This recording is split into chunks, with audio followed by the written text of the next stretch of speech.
안녕하세요. 민경찬 목사입니다. 오늘도 잠언의 말씀을 통해서 오늘을 살아갈 힘과 지혜를 얻는 시간 되면 좋겠습니다. 오늘은 잠언 30장입니다. 이 말씀은 야게의 아들 아굴의 잠언이니 그가 이디엘 곧 이디엘과 우갈에게 이른 것이니라.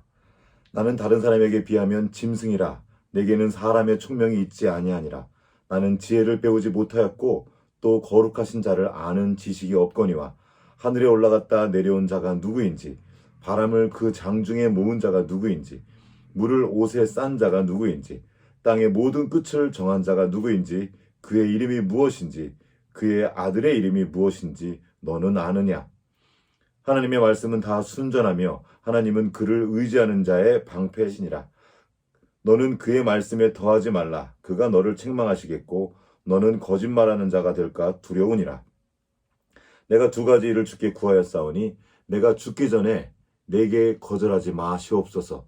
곧 헛된 것과 거짓말을 내게서 멀리하옵시며 나를 가난하게도 마옵시고 부하게도 마옵시고 오직 필요한 양식으로 나를 먹이시옵소서. 혹 내가 배불러서 하나님을 모른다. 여호와가 누구냐 할까 하오며 혹 내가 가난하여 도둑질하고 내 하나님의 이름을 욕되게 할까 두려워함이니이다. 너는 그 종을 그의 상전에게 비방하지 말라. 그가 너를 저주하겠고 너는 죄책을 당할까 두려우니라. 아비를 저주하며 어미를 축복하지 아니하는 무리가 있느니라. 스스로 깨끗한 자로 여기면서도 자기의 더러운 것을 씻지 아니하는 무리가 있느니라. 눈이 심히 높으며 눈꺼풀이 높이 들린 무리가 있느니라. 앞니는 장검 같고 어금니는 군도 같아서 가난한 자를 땅에서 삼키며 궁핍한 자를 사람 중에서 삼키는 무리가 있느니라. 거물에게는 두 딸이 있어 다오다오 하느니라. 족한 줄을 알지 못하여 족하다 하지 아니하는 것 서너시 있나니 곧 수월과 아이 베지 못하는 태와 물로 채울 수 없는 땅과 족하다 하지 아니하는 불이니라. 아비를 조롱하며 어미 순종하기를 싫어하는 자의 눈은 골짜기에 까마귀에게 쪼이고 독수리 새끼에게 먹히리라.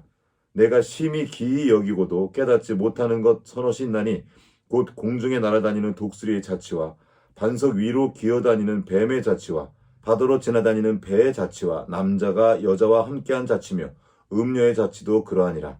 그가 먹고 그의 입을 씻음같이 말하기를 내가 악을 행하지 아니하였다 하느니라. 세상을 진동시키며 세상에 견딜 수 없게 하는 것 서너시 있나니 곧 종이 임금된 것과 미련한 자가 음식으로 배부르는 것과 미움받는 여자가 시집간 것과 여종이 주모를 이은 것이니라. 땅에 작고도 가장 지혜로운 것 넷이 있나니 곧 힘이 없는 종류로 돼 먹을 것을 여름에 준비하는 개미와 약한 종류로 돼 집을 바위 사이에 짓는 사반과 임금이 없으되 다 때를 지어 나아가는 메뚜기와 손에 잡힐 만하여도 왕궁에 있는 도마뱀이니라. 잘 걸으며 위풍 있게 다니는 것 서너시 있나니 곧 짐승 중에 가장 강하여 아무 짐승 앞에서도 물러가지 아니하는 사자와 사냥개와 순념소와 및 당할 수 없는 왕이니라. 만일 내가 미련하여 스스로 높은 차였거나 혹 악한 일을 도모하였거든 내 손으로 입을 막으라. 대저 젖을 저으면 엉긴 젖이 되고 코를 비틀면 피가 난 것 같이 노를 격동하면 다툼이 남이니라. 아멘. 오늘은 말씀의 방패 사용법이라는 제목으로 말씀을 나누겠습니다. 오늘의 말씀은 잠언 30장 5절입니다. 하나님의 말씀은 다 순전하며 하나님은 그를 의지하는 자의 방패시니라. 여기서 순전하다고 번역한 히브리어 짜라프는 금속 같은 것을 녹여서 불순물을 제거하는 것을 의미하는 단어입니다. 그래서 성경의 다른 곳에서는 이 단어를 연단하다 또는 단련하다는 의미로 많이 사용하고 있습니다. 잠언에서도 이 단어가 쓰인 곳이 있는데 한번 살펴보겠습니다. 25장 4절입니다. 은에서 찌꺼기를 제하라. 그리하면 장색에 쓸만한 그릇이 나올 것이요. 여기서 짜라프는 찌꺼기를 제거하라 하는 의미로 사용되었습니다. 앞의 말씀과 이 말씀을 연결해 다시 한번 말하면 하나님의 말씀은 다 순전하다는 말의 의미는 하나님의 말씀에는 불순물이나 찌꺼기 같은 것이 다 제거되고 전혀 섞여 있지 않다는 말입니다.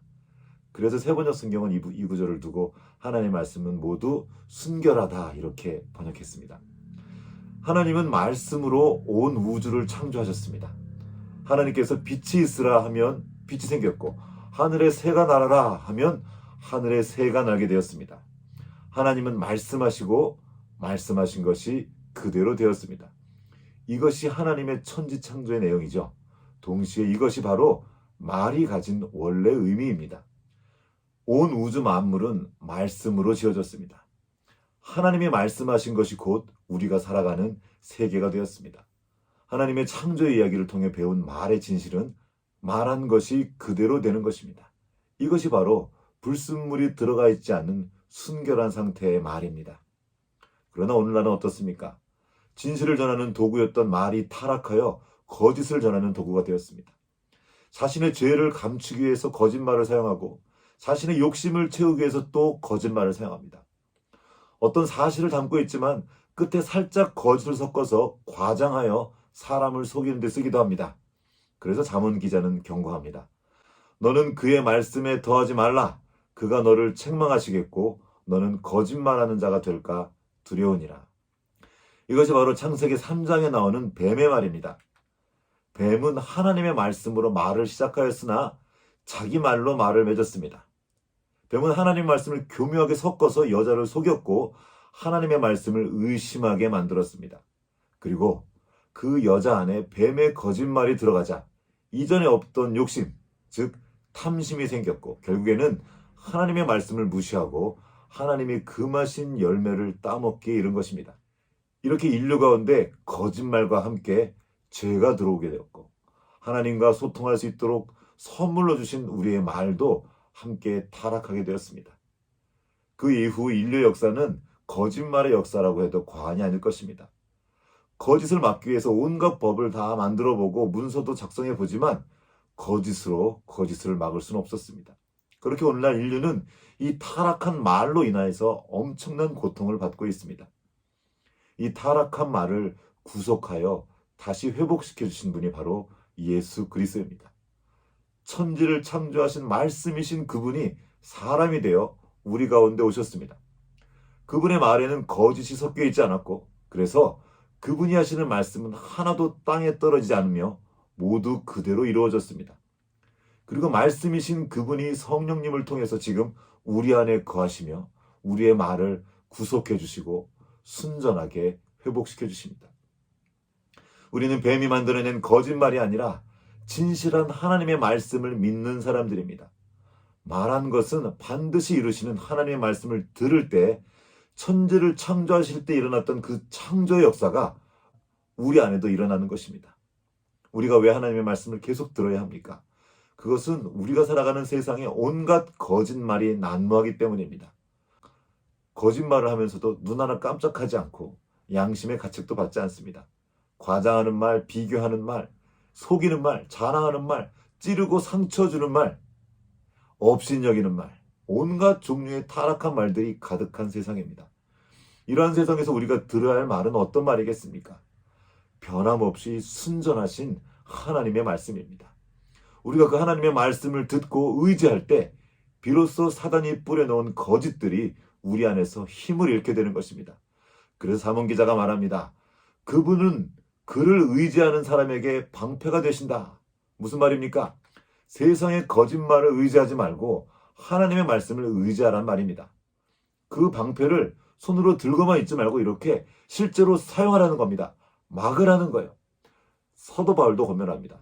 모든 것 위에 믿음의 방패를 가지고 이로써 능히 악한 자의 모든 불화살을 소멸하고 에베소서 6장에 있는 말씀이죠. 믿음은 그리스도의 말씀을 들으면서 납니다. 주님의 말씀을 믿고 그 믿음을 방패로 사용하라는 것입니다.